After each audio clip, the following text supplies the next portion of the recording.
Hey everyone, welcome back to my channel.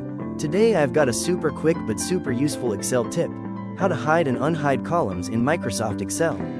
Click on the letter at the top of the column you want to hide, for example, column C. Right-click the column header and choose Hide. You'll see the column disappear, and Excel will skip from B to D. That's how you know it's hidden. Now I'm going to show you how to unhide columns. Select the columns on either side of the hidden one, like columns B and D. Right-click the selection and choose Unhide, and just like that, your column is back.